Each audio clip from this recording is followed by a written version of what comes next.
संविधान की शपथ लेने वाले माननीय सांसदों, विधायकों, मंत्रियों और जजों से मैं विनम्रतापूर्वक पूछ रहा हूं कि भारत का संविधान फ्रीडम ऑफ स्पीच देता है कि फ्रीडम ऑफ हेट स्पीच और फ्रीडम ऑफ फेक स्पीच? और यदि भारत का संविधान फ्रीडम ऑफ हेट स्पीच नहीं देता है तो फिर हम हेट स्पीच को डिफाइन क्यों नहीं कर रहे हैं और हेट स्पीच को गंभीर अपराध घोषित क्यों नहीं कर रहे हैं? यदि भारत का संविधान फ्रीडम ऑफ फेक स्पीच नहीं देता, झूठ बोलने का अधिकार नहीं देता, नफरत करने का अधिकार नहीं देता, झूठे वादे करने का अधिकार नहीं देता, झूठी गवाही का अधिकार नहीं देता, झूठी शिकायत का अधिकार नहीं देता, तो फिर हम झूठ को गंभीर अपराध घोषित क्यों नहीं कर रहे हैं? एक कानून में हम कानून बनाकर झूठी शिकायत, झूठी गवाही, झूठी जांच, झूठे फैसले को गंभीर अपराध घोषित क्यों नहीं कर रहे हैं? हम फर्जी डॉक्यूमेंट बनाने को गंभीर अपराध घोषित क्यों नहीं कर रहे हैं? झूठ पकड़ने के लिए नार्को पॉलीग्राफ ब्रेन मैपिंग कानून क्यों नहीं बना रहे? प्रत्येक जिले में झूठ को पकड़ने के लिए एक एक लैब क्यों नहीं बना देते जहां ले आके उनकी झूठ पकड़ी जा सके? क्यों नहीं सारे सरकारी कागजों में जब भी कुछ वहां हम अंडरटेकिंग ले रहे हैं कि हाँ, जो कुछ मैंने लिखा ये सच है और अगर ये झूठ हुआ तो मुझे पता है, इसके लिए मुझे गंभीर सजा मिलेगी। ये अंडरटेकिंग क्यों नहीं ले रहे? मैं माननीय सांसदों, विधायकों, मंत्रियों और जजों से पूछता हूं, भारत का संविधान फ्रीडम ऑफ एक्सप्रेशन देता है, अभिव्यक्ति की स्वतंत्रता देता है, या अश्लीलता फैलाने की, फूहड़ता फैलाने की और नग्नता फैलाने की स्वतंत्रता देता है? और यदि फूहड़ता, नग्नता और अश्लीलता फंडामेंटल राइट नहीं है तो हम फूहड़ता, नग्नता और अश्लीलता के लिए कठोर कानून क्यों नहीं बना रहे? एक चैप्टर इस पे हम क्यों नहीं डाल दे रहे हैं नई वाली भारतीय न्याय संहिता में? मैं माननीय सांसदों, विधायकों, मंत्रियों और जजों से पूछ रहा हूं कि भारत का संविधान फ्रीडम ऑफ रिलीजन देता है या फ्रीडम ऑफ कन्वर्जन देता है? और यदि फ्रीडम ऑफ कन्वर्जन नहीं देता है तो हम फ्रीडम ऑफ जो धर्मांतरण हो रहा है उसके खिलाफ एक चैप्टर क्यों नहीं जोड़ रहे हैं? धर्मांतरण को गंभीर अपराध घोषित क्यों नहीं कर रहे हैं? धर्मांतरण को राष्ट्र की सुरक्षा के लिए खतरा क्यों नहीं घोषित कर रहे हैं? धर्मांतरण को देश की एकता अखंडता के लिए खतरा क्यों नहीं घोषित कर रहे हैं? धर्मांतरण कराने वाले मिशनरियों, जिहादियों पे एनएसए क्यों नहीं लग रहा है? यूएपीए क्यों नहीं लग रहा है? वेजिंग वॉर की धारा क्यों नहीं लग रही है? गैंगस्टर एक्ट क्यों नहीं लग रहा है? इनकी प्रॉपर्टी क्यों नहीं जब्त हो रही? इनके ऊपर देशद्रोह की धारा क्यों नहीं लग रही है? मैं भारत के संविधान की शपथ लेने वाले माननीय सांसदों, विधायकों, मंत्रियों और जजों से पूछ रहा हूं, भारत का संविधान फ्रीडम ऑफ कल्चर देता है, संस्कृति का अधिकार देता है या कुरीतियों का अधिकार देता है? रीतियों का अधिकार देता है कि कुरीतियों का अधिकार देता है? प्रथा का अधिकार देता है कि कुप्रथा का अधिकार देता है? और यदि कुप्रथा का अधिकार नहीं है, कुरीतियों का अधिकार नहीं है, तो हम जो विदेशी कुरीतियां हैं, विदेशी कुप्रथाएं हैं, 3 तलाक, हलाला, मुताह, मिस्यार, तहर्रुस, तलाके हसन, तलाके बाइन, तलाके किनाया, इन सब को खत्म क्यों नहीं कर रहे हैं? संविधान का आर्टिकल 13 तो कहता है ना कि संविधान लागू होने के बाद जितनी कुरीतियां हैं, जितनी कुप्रथाएं, सबको सरकार खत्म करेगी। आज तक खत्म क्यों नहीं किया जा रहा है? मैं संविधान की शपथ लेने वाले माननीय सांसदों, विधायकों, मंत्रियों, जजों से पूछ रहा हूं, संविधान राइट टू फूड देता है या राइट टू किल देता है? हमें भोजन का अधिकार देता है या झटका हलाल खाने का अधिकार देता है? अगर भोजन का अधिकार देता है तो हम अपने भोजन के लिए दूसरों की हत्या क्यों कर रहे हैं? हमें हमें जीने का अधिकार देता है या दूसरों को मारने का अधिकार देता है? और अगर मारने का अधिकार नहीं है तो हम भारत में जस्टिस विद इन ईयर लागू क्यों नहीं कर रहे? और जो लोग दूसरों को मारते हैं उनको साल भर के अंदर सजा देने के लिए हम क्यों प्रावधान नहीं कर रहे? क्या मैं माननीय सांसदों, विधायकों, मंत्रियों और जजों से पूछ रहा हूं, भारत का संविधान धर्मस्थल बनाने का अधिकार देता है या धर्मस्थल की आड़ में लैंड जिहाद करने का अधिकार देता है? मैं बहुत विनम्रता से इसलिए पूछ रहा हूं क्योंकि मज़ार, दरगाह, पक्का कब्रिस्तान ये धर्मस्थल नहीं है।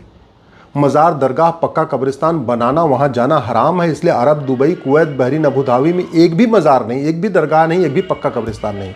फिर आर्टिकल 26 के अंतर्गत भारत में मज़ार, दरगाह की परमिशन कैसे मिल रही है? फ्रीडम ऑफ, ये धर्मस्थल बनाने का अधिकार है ना, हराम चीज़ों को बनाने का अधिकार तो नहीं देता भारत का संविधान। मैं माननीय सांसदों, विधायकों से, जजों से पूछ रहा हूँ, संविधान लब का अधिकार देता है या लब जिहाद का अधिकार देता है? लैंड का अधिकार देता है या लैंड जिहाद का अधिकार देता है? घर बनाने का अधिकार देता है या घुसपैठियों को बसाने का अधिकार देता है? भारत का संविधान व्यापार का अधिकार देता है, फ्रीडम ऑफ बिजनेस देता है, या व्यापार के नाम पे व्याभिचार करने का अधिकार देता है? क्या भारत का संविधान हुक्का बार, बियर बार, डांस बार, सट्टा बार, कैसीनो बार खोलने की इजाज़त देता है क्या? आर्टिकल 47 तो साफ साफ लिखा हुआ है कि भारत को नशा मुक्त बनाना है, शराब मुक्त बनाना है। तो जब अगर नशा मुक्त बनाना है, शराब मुक्त बनाना है, अलग अलग दुनिया भर के घटिया कानून बनाने के बजाय हम इसी में एक नया चैप्टर क्यों नहीं जोड़ दे रहे हैं? ड्रग्स जिहाद के खिलाफ एक कठोर कानून क्यों नहीं बना रहे? मैं माननीय सांसदों, विधायकों, मंत्रियों से पूछ रहा हूँ कि भारत का संविधान बच्चा पैदा करने का अधिकार देता है या पॉपुलेशन एक्सप्लोजन का अधिकार देता है? दो बच्चे का अधिकार देता है या जनसंख्या विस्फोट करने का अधिकार देता है? अगर जनसंख्या विस्फोट का अधिकार देता है तो शेड्यूल 7 लिस्ट 3 से एंटी नंबर 20A में से यहाँ पॉपुलेशन कंट्रोल फैमिली प्लानिंग लिखा है, इसको निकाल के फेंक दीजिए। अगर जनसंख्या नियंत्रण कानून नहीं बनाना है तो संविधान को संशोधित करिए। क्यों उसमें लिख के रखा हुआ है? लिखा भी है, कानून भी नहीं बन रहा है, तो फायदा क्या है संविधान को लागू करने का?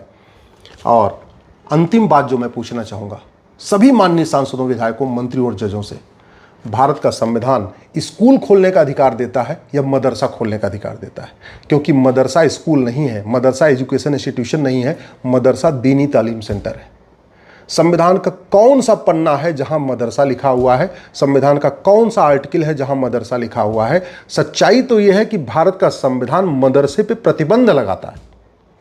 आर्टिकल 27 साफ साफ कहता है मजहब को प्रमोट करने के लिए सरकार 1 रुपए खर्च नहीं करेगी। और मदरसा मजहब को प्रमोट करता है, मदरसा मानवता को प्रमोट नहीं करता, मदरसा भारतीय संस्कृति को प्रमोट नहीं करता, मदरसा वसुधैव कुटुंबकम नारी तु नारायणी जननी जन्म भूमिष्य को प्रमोट नहीं करता, मदरसा सर्वमंगल मांगल्य को प्रमोट नहीं करता, सर्वे भवंतु सुखिनः को प्रमोट नहीं करता। मदरसा केवल और केवल मजहब को प्रमोट करता है। और आर्टिकल 27 कहता है मजहब को प्रमोट करने के लिए 1 रुपए खर्च नहीं होगा। फिर ये मदरसे कैसे चल रहे हैं? मैं सभी माननीय सांसदों, विधायकों, मंत्रियों, जजों से कह रहा हूं, एक बार आर्टिकल 28 पढ़िए। आर्टिकल 28 कह रहा है कि सरकार के द्वारा फंडेड या सरकार के द्वारा मान्यता प्राप्त किसी भी स्कूल में कोई मजहबी तालीम नहीं होगी।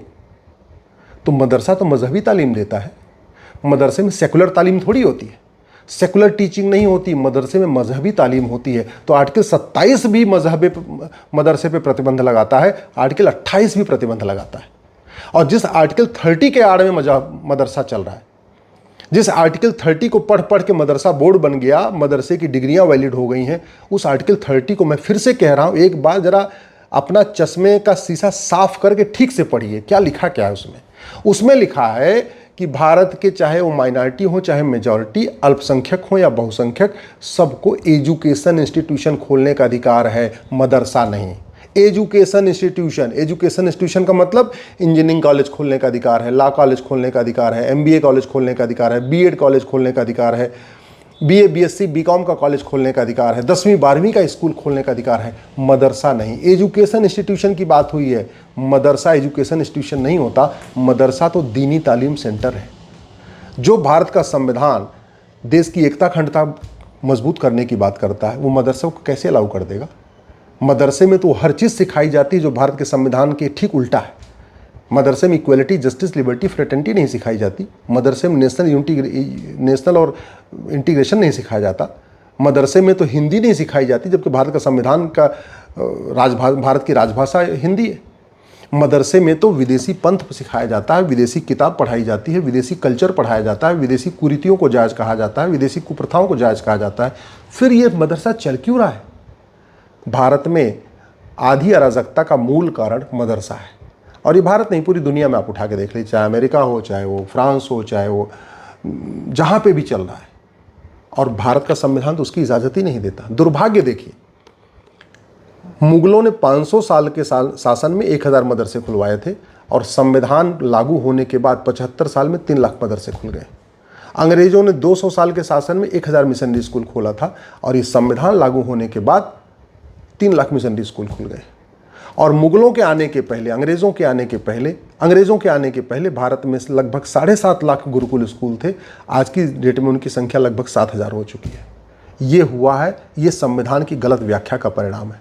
और ये संविधान की गलत व्याख्या किसने किया है? संविधान की शपथ लेने वाले माननीय सांसदों, विधायकों, मंत्रियों और जजों ने किया है। संविधान के साथ इतना बड़ा फ्रॉड उन्होंने किया है, जो संविधान की शपथ लेके और फ्री में वेतन भत्ता, गाड़ी, बंगला, पेंशन लेते हैं। ये फ्रॉड उन्होंने किया है, ये संविधान के साथ धोखा उन्होंने किया है, देश के साथ धोखा उन्होंने किया है। जिनको इस संविधान को ठीक से पढ़ना था, ईमानदारी से पढ़ना था, ईमानदारी से लागू करना था।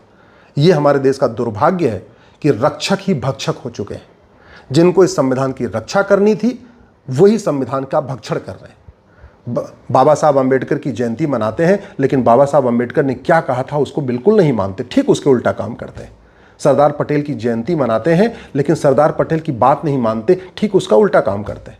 सरदार पटेल ने तो कहा था, संविधान सभा में खड़े होकर कहा था, न मजहब के आधार पर कोई नियम होगा, न मजहब के आधार पर कोई बोर्ड होगा, न मजहब के आधार पर ट्रिब्यूनल होगा, कुछ भी नहीं होगा।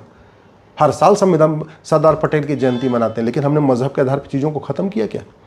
सच्चाई तो ये है कि भारत में संविधान है ही नहीं है, भारत में बहुविधान चल रहा है, सब मजहब के आधार पर चल रहा है। और भारत में कानून चूंकि घटिया है और कानून घटिया है, इसलिए राज भी घटिया चल रहा है। इसको बदलने की ज़रूरत है। इसलिए मैं आप लोगों से निवेदन कर रहा हूँ, इस वीडियो को अपने जान पहचान के सभी लोगों को भेजिए, खासतौर पे सांसदों, विधायकों, मंत्रियों, जजों को भेजिए। क्या पता इस वीडियो को देखने के बाद, सुनने के बाद उनकी आत्मा उनको झकझोरे। हो सकता है वो संसद, विधानसभा में इसके लिए कुछ प्रयास करें, 0 आवर में सवाल उठाएं, क्वेश्चन आवर में सवाल उठाएं, या प्राइवेट मेंबर बिल पेश करें, कम से कम बोलना शुरू करें। इसलिए मैं आपसे आग्रह कर रहा हूँ, इस वीडियो को अधिक से अधिक शेयर करिएगा।